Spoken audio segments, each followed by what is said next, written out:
your mom. Hi everyone, welcome back to my channel. So I've noticed my awful consistency when it comes to video uploads, so I'm trying to improve my video productivity by doing a 30-day manga challenge. Now this challenge is basically designed for blogs, but I wanted to do it in video form, obviously to make more content for the channel and improve my my schedule. So, first question of the list is, what is my first manga? And I wanted to interpret this in two ways. Firstly, my first manga I ever bought, which is this one, Magic Knight Rayearth Volume 3. Back when I was younger, I didn't really care about which volumes I got. I just picked the manga, the volume that had the prettiest pictures, the prettiest characters, stuff I wanted to read over and over again, which I have done to this book. I've worn it out to death, and I basically carried it around everywhere now. It's got some heavy water damage, it's permanently curled. All the edges are so soft and fuzzy. That's how much I've flicked through this book. Surprisingly, no missing pages, no damaged or ripped, torn pages either. I did look after this book just in the best way a child could.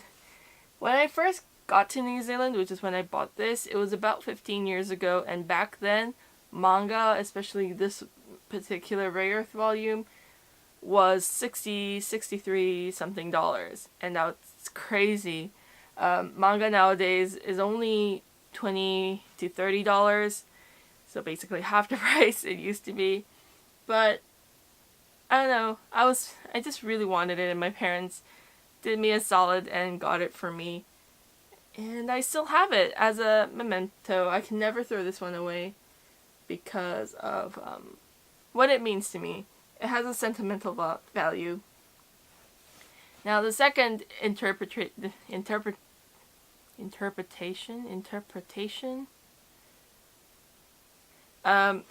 is, what was my first manga series that I read that got me into anime and manga? And that would be this one here, Rurouni Kenshin.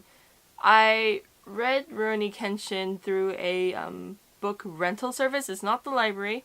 It was basically like video rentals but for manga, and they had a Korean business ran their Korean manga like that, and I borrowed the first 2 volumes, I think, and I read them with my dad. It's an amazing series. I think it ran in Shonen Jump starting in the mid-late 80s and ran up to the end of the 90s or into the 2000s. I can't remember, but it had a pretty good run and it was quite popular. Its influence can still be felt to this day on various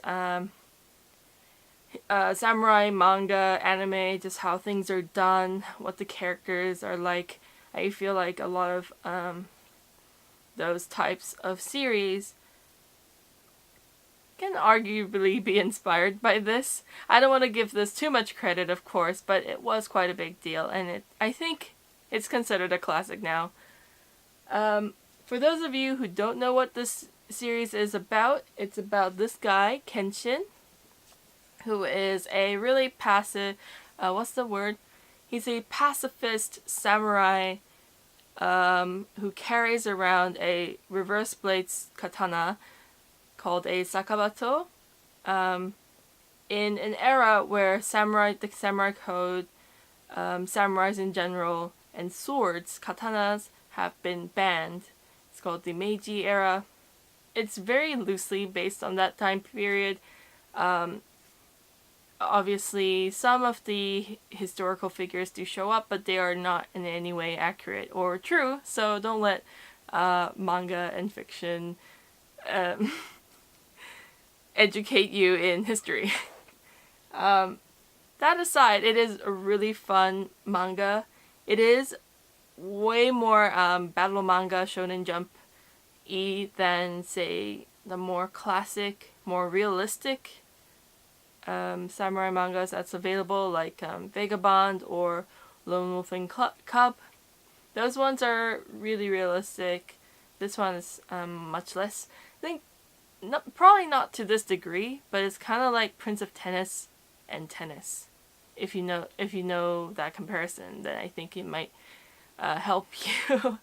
But this series was the start of it all. After I read this series, I read more manga. I got into anime. I just started looking for fan art and everything just exploded out of control, and here I am today with this channel, with you guys doing these videos.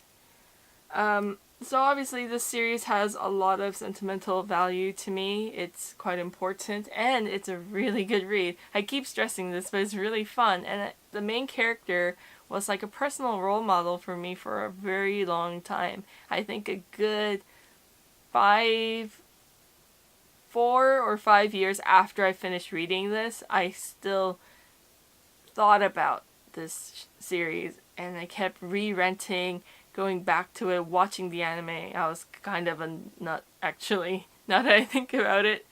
But yeah, that is Rurouni Kenshin. That was my first manga that I ever got into. Ray Earth was my first manga I ever bought.